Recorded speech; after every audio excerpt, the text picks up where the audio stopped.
Tema renungan kita minggu ini, kemenangan yang mengalahkan dunia untuk hari pertama ini.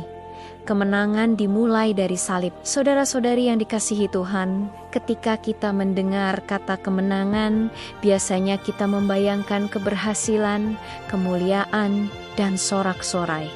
Namun dalam iman Kristen, kemenangan terbesar justru dimulai dari sesuatu yang terlihat, seperti kekalahan, yaitu salib. Salib adalah tempat Yesus disiksa, dipermalukan, dan akhirnya mati. Tetapi dari sudut pandang Allah, salib adalah awal dari kemenangan terbesar dalam sejarah manusia. Hari ini kita akan belajar bahwa kemenangan yang sejati tidak dimulai dari mahkota, tetapi dari pengorbanan. Mari kita berdoa. Tuhan Yesus, kami datang kepadamu dengan hati yang rindu memahami makna salib-Mu. Roh Kudus, bukalah pikiran dan hati kami, agar kami mengalami kuasa dan maknanya dalam hidup kami. Dalam nama Tuhan Yesus kami berdoa. Amin. Yohanes 19 ayat 30 berkata, sesudah Yesus meminum anggur asam itu, berkatalah ia sudah selesai. Lalu ia menundukkan kepelenia dan menyerahkan nyawanya. Pernyataan Yesus di kayu salib sudah selesai menjadi puncak dari seluruh pelayanannya. Dalam bahasa Yunani, kata yang digunakan adalah tetelestai, yang berarti telah diselesaikan, telah digenapi, hutang telah dibayar lunas. Pada zaman itu, kata ini sering ditulis pada kuitansi sebagai tanda bahwa sebuah hutang telah dilunasi sepenuhnya. Dengan menggunakan kata ini, Yesus menyatakan bahwa hukuman dosa manusia telah dibayar tuntas melalui pengorbanannya. Artinya, keselamatan kita tidak lagi bergantung pada usaha kita, tetapi pada karya Yesus yang sudah selesai di kayu salib. Seringkali kita masih hidup sia-sia, kita harus membayar sendiri dosa-dosa kita. Kita merasa tidak layak dan terus dihantui rasa bersalah. Namun hari ini kita diingatkan,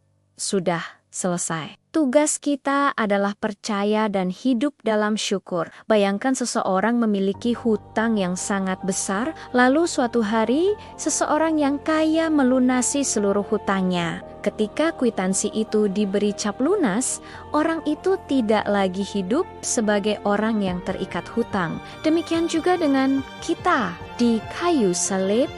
Yesus membayar semuanya dan menyatakan, hutangmu sudah lunas. John Newton, penulis lagu Amazing Grace, dulunya adalah pedagang budak yang hidup dalam dosa. Namun setelah mengalami pertobatan di hadapan salib, ia menulis, I once was lost, but now I'm found. Maka hari ini, berhentilah hidup dalam rasa bersalah.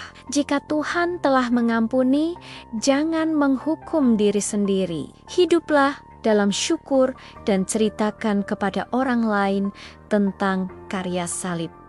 Mari kita berdoa bersama. Tuhan Yesus, terima kasih karena Engkau rela mati untuk kami. Tolong kami untuk hidup dalam iman dan syukur. Dalam nama Tuhan Yesus kami berdoa. Amin. Kita bersama mengucapkan doa Bapa kami. Bapa kami yang di sorga, dikuduskanlah namamu. Datanglah kerajaanmu, jadilah kehendakmu di bumi seperti di sorga. Berikanlah kami pada hari ini makanan kami yang secukupnya, dan ampunilah kami akan kesalahan kami, seperti kami juga mengampuni orang yang bersalah kepada kami. Dan janganlah membawa kami ke dalam pencobaan, tetapi lepaskanlah kami daripada yang jahat. Karena Engkaulah yang empunya kerajaan dan kuasa dan kemuliaan sampai selama-lamanya. Amin. Tuhan memberkati engkau dan melindungi engkau. Tuhan menyinari engkau dengan wajahnya dan memberi engkau kasih karunia. kemenangan kita dimulai dari salib Kristus. Jika renungan ini memberkati, bagikan video ini agar semakin banyak orang mengenal kasih-Nya. Selamat melanjutkan aktivitas. Tuhan Yesus memberkati.